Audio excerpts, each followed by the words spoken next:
Hey everyone, it's Ryan and Peter here. Today we want to talk about cash. The old king dollar, the cheddar, the Benjamins, the bread, the bucks, the chicken. The old mighty dollar became the world's foremost currency reserve in 1944, and it still reigns today. So ask yourself this, is there anything more patriotic than keeping US dollars in your bank account? Ooh. But how much should you actually keep in that account? How much is too much? How much is too little? And more importantly, where should you save that cash today? Yep. Today, we're going to break down where you should be saving your money. So we're going to talk about checking and high yield savings accounts. We're going to be talking about the best banks that we currently use for high yield savings accounts, current rates. We're going to talk about Treasury bills and I-bonds. So to start off, the hub of most people's finances is their checking account, right? This is where their money's flowing through, where expenses are often being deducted from. But we know that these banks pay basically zero in interest, right? Oh, yeah. I mean, I think today, like inflation is raging at 7%, T-bills at 4.7%, but these banks still pay 0.01%. Yeah, it's embarrassing. So for most people, you should have the minimum in that account, right? This should be short-term expenses, right? Within a month. So I've got my rent, or you got mortgage. Just your normal bills, operating premiums, expenses. Normal stuff for a month or so, right? That's about a fair number to keep in terms of I'm going to have whatever some that type of amount a is. buffer. Some type of a buffer. Yeah, you don't want to be hitting zero each week. Because like nobody's monthly bills are constant, right? It's always going to be fluctuating based on everyday life. Yeah, absolutely. Yeah. So beyond that, though, we know we don't want to keep extra cash in this account. So we want to start looking at what's called a high yield savings account. And try to have your money actually earn something. So just to be fair, whenever we talk about what should we be doing with our cash here, we're talking about just the liquid portion of your assets. Yep. Right? So this is the stuff that if you need it at any moment's notice, you can access that cash fairly quickly. Absolutely. Yeah. We talked about this as in our sequence of savings video. So where should you put your money to optimize wealth building? And step one was just have some sort of cash buffer. Right. People oftentimes call it an emergency fund. I think the problem we see is people put their emergency fund in just their checking account and it earns nothing.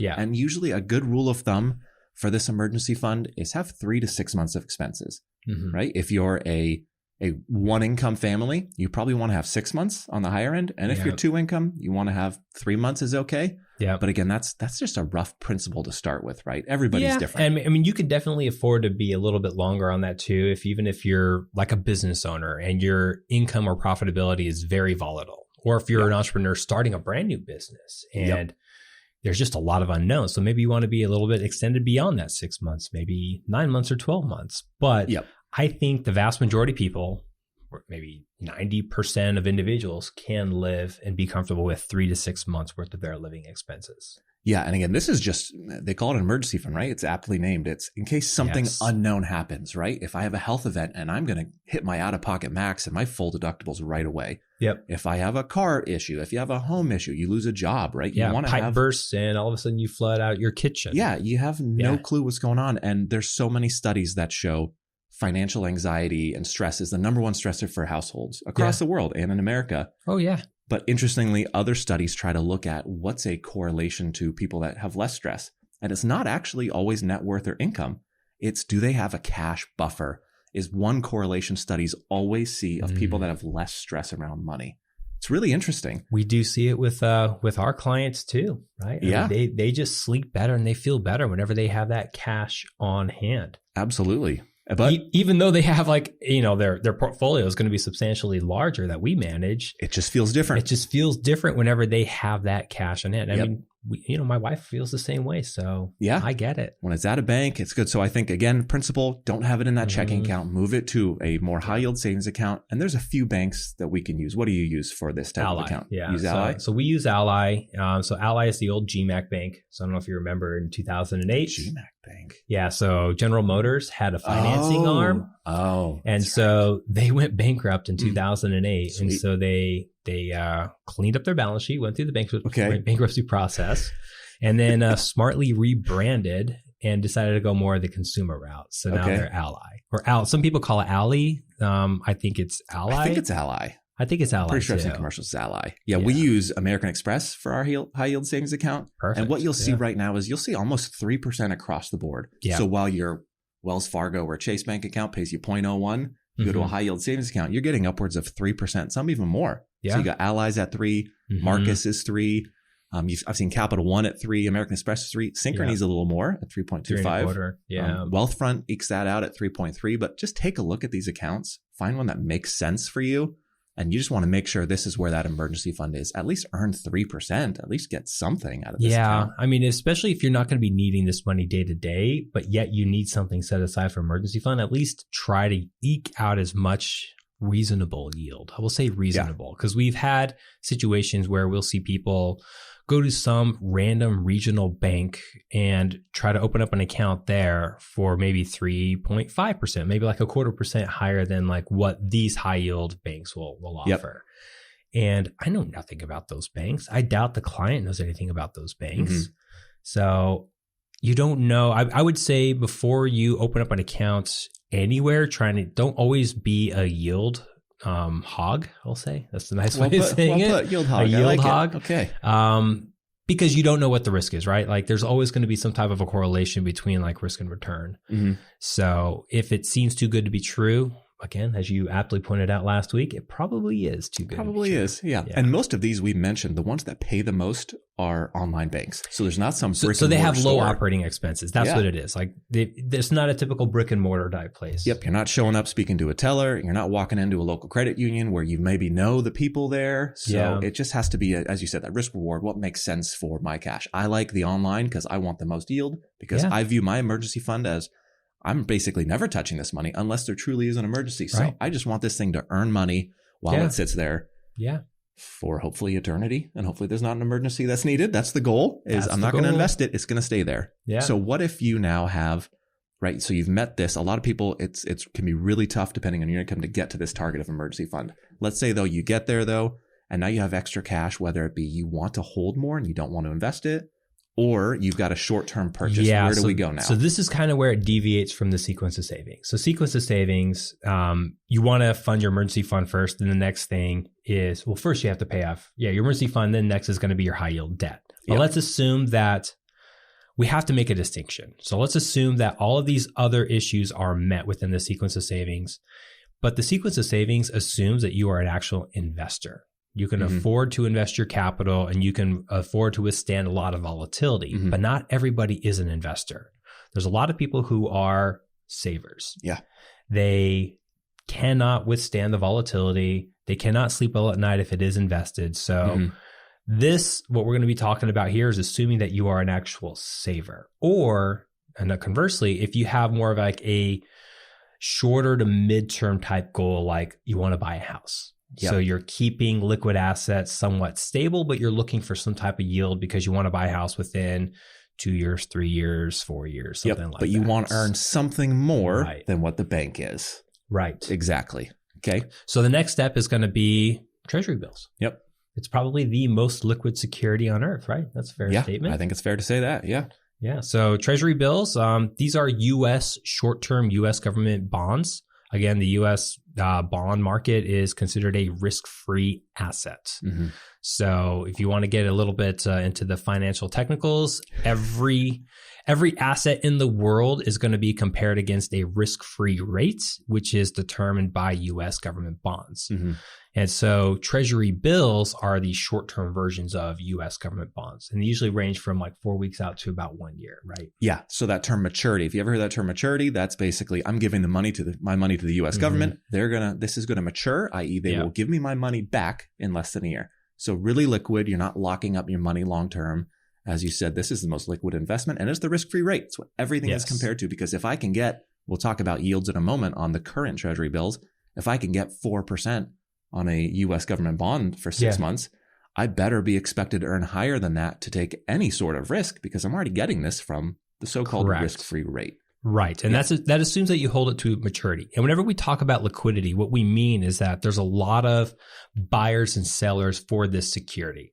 So if you go on to treasurydirect.gov, which is where you can actually buy these Treasury bills directly, then you can buy it directly from the Treasury, and then you can sell it to some other buyer if you wanted to. That means that there's just always going to be there's a big active marketplace for these securities. Mm-hmm. So you're going to get a really good price for these, whatever the fair price happens to be at that moment. Yeah. So if an emergency does come up, or let's say you find that house that you want, you can theoretically go in during a weekday and sell all these positions because there's going to be an active market for that. Yes. So that's why we like these treasury bills, is because it is a very liquid instrument.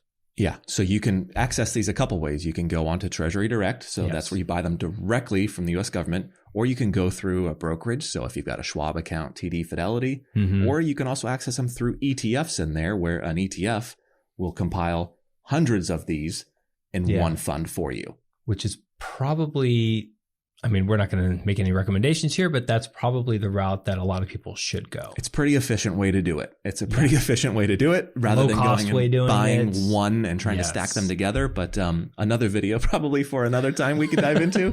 But if you look at the current rates right now, so 3 month T-bills are yielding 4.38% right now. 6 months are just over 4.7, and then 1 years are also just over 4.7. Yeah. So we can see right away that's an annualized number. So if you buy a 3-month T-bill, you get your money back in 3 months. You're an annualized rate of over 4.3%. Yeah. So we're already a 1.3% over what those high yield savings accounts were. Yes. And Treasury bills are state income tax free. So that's another little perk. So we can see if somebody knows, I've got my emergency fund. Okay, now where do I want to put money? And I want it short term. This is a great way to all of a sudden earn extra reward without technically in the investment world really taking any more risk. Yes. Now, as we all know with life, like nothing is truly risk-free in life. So there's always risk with anything. But whenever you talk about U.S. government bonds, the U.S. government bond is considered a risk-free asset because there's an extremely low probability of the U.S. not paying its debt. Yeah. Especially in 3 months. Especially in 3 months. 3 months. Yeah. Like this is not like it's not like a 30-year bond that you're buying, you know. So I'm confident by March of next year we'll still be here. And we'll be good. I'm pretty confident too. I'll make that claim right now. I'll bet you $1. So now one thing to make note of though is you saw the 6 month and the 1 year was the same number. Bond markets are acting pretty weird right now. So there's an inversion currently right now happening in the US bond market. This is another topic for another day. Yep. Usually that precedes a recession. There's been talk about a recession forever. You know, we get comments like, hey, we've been hearing this recession talk for 18 months. Come on. When is it going to happen? What's it going on here? We don't know, but we do see a slowdown, and it's probably going to happen 2023 sometime. You know, it could be March of next year. It could be December of next year. We don't know. But keep that in mind whenever you talk about these rates that you're getting in. Whenever you buy an individual bond, you're locking in that rate, but know that that rate changes not only every day, it changes like every minute. Basically, yeah. With treasuries, all day. Yeah, these rates are changing constantly. So it's an active moving target. And if you don't really know what you're doing, we definitely recommend you seek out professional advice. Go out and talk to somebody who knows how all of this works, what the current marketplace looks like, what is going on, and someone who understands what your needs are, what you're looking for. Because when you start getting into buying a bond portfolio or building out a bond ladder or even a CD ladder or something like that, it can get really complicated really quick. And we see a lot of people make a lot of missteps with this and say, oh, well, I thought this stuff was guaranteed. It's like, well, certain aspects of it are guaranteed. Yeah. Or we've seen some people go, oh, I bought this 2-year treasury bond. And it's like, why'd you do that? The 3 month is yielding more. Yeah. That was silly. Exactly. And now you get your money back in 3 months as opposed to being locked up for 2 years. So just pay attention to what you're doing and take a look at this. So, all right. So treasury bill is a big one. Yeah. Next one has been all the rage last year. Nobody had ever heard about it a few years ago. And now everybody loves talking about it. It's I-bonds, right? Yes. I-bonds, inflation bonds. So we don't really talk about it too much because you just can't put that much money into it. I think that's the big thing. It's got some restrictions to it. So I-bonds have two main components, right? There's this inflation adjustment. So that's one component. And then there's a fixed rate. The most recent I-bonds have a 0.4% fixed rate. And they've not paid a fixed rate in ages. So this is a new thing to have this fixed rate that's actually above zero. And the inflation component is 6.48%. So you add those together and they round it up and you can get 6.89% if you go and buy an I-bond right now. Yep. Now, people have to remember that inflation component, which is the vast majority of this yield it has, adjusts every 6 months. So in basically May and November, they announced new rates that are moving forward, and that can adjust. And hopefully everybody's hoping inflation comes down. So who knows what I bonds will truly yield in the future. But this is a place, again, where short term, you could put some cash here where you could earn a higher yield than potentially treasury bills.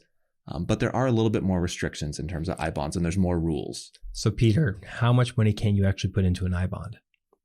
There's a lot involved in this, but you can put in $10,000 per social security number. Yep. So myself and my spouse can put $10,000 each. Yep. You can put an extra $5,000 if you get a tax refund. So say you get a tax refund of $5,000. Yep. People will probably notice this now. They ask you a question. Do you want to send it to checking, or you can direct it to I bonds?